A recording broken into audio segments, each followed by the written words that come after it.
Hi, ഇത് ഉണക്കമീൻ വെച്ചിട്ടുള്ളൊരു ചമ്മന്തിയാണ് കേട്ടോ. ഇതെങ്ങനെ ഉണ്ടാക്കുന്നതെന്ന് നോക്കിയാലോ. ഞാൻ വേണ്ട ഉലുവ മീനാണ് കേട്ടോ എടുത്തിരുന്നത്.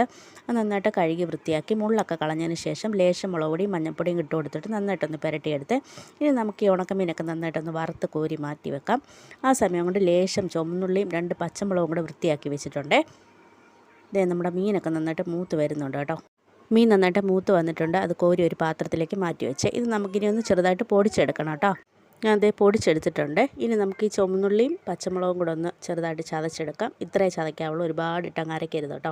ഇതേ നമ്മൾ ഉണക്കം വറുത്ത അതേ ചട്ടിയിൽ തന്നെ ചുവന്നുള്ളിയും പച്ചമുളകും കൂടി ഇട്ട് കൊടുത്തിട്ടുണ്ട്. ഇനി അത് നന്നായിട്ടൊന്ന് വഴണ്ട് വരട്ടെ കേട്ടോ. ഇതേ അത് നന്നായിട്ട് വഴണ്ട് മൂത്തൊക്കെ വരാൻ തുടങ്ങി. അതിലേക്ക് നമ്മൾ ലേശം കറിവേപ്പില ഇട്ട് കൊടുത്തു. ഇനി ലേശം ഉപ്പും കൂടി ഇട്ട് കൊടുക്കാമേ. ചുവന്നുള്ളിക്ക് വേണ്ടി മാത്രം. ഉണക്കമീൻ ആയതുകൊണ്ട് ഒരുപാട് ഉപ്പിട്ട് കൊടുക്കരുത്. ഉണക്കമീൻ നല്ല ഉപ്പുണ്ടേ. ഈ കൂട്ട് നന്നായിട്ടൊന്ന് മൂത്ത് വരട്ടെ കേട്ടോ.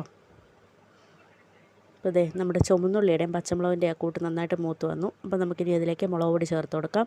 എരിവിനനുസരിച്ച് മുളക് പൊടി ചേർക്കാം കേട്ടോ. ഞാൻ കുറച്ച് മുളക് പൊടി ചേർത്തിട്ടുള്ളത്. നന്നായിട്ടൊന്ന് ഇളക്കി മിക്സ് ചെയ്ത് നമ്മുടെ മുളക് പൊടി നന്നായിട്ട് മൂത്ത് വരുമ്പോഴേ നമ്മൾ പൊടിച്ച് മാറ്റി വെച്ചിരിക്കുന്ന ഉണക്കമീൻ്റെ കൂട്ടും കൂടി ഇട്ട് കൊടുത്ത് നന്നായിട്ടൊന്ന് ഇളക്കി യോജിപ്പിച്ചെടുത്താൽ നല്ല സ്വാദിഷ്ടമായിട്ടുള്ള ഉണക്കമീൻ ചമ്മന്തിപ്പൊടി റെഡി.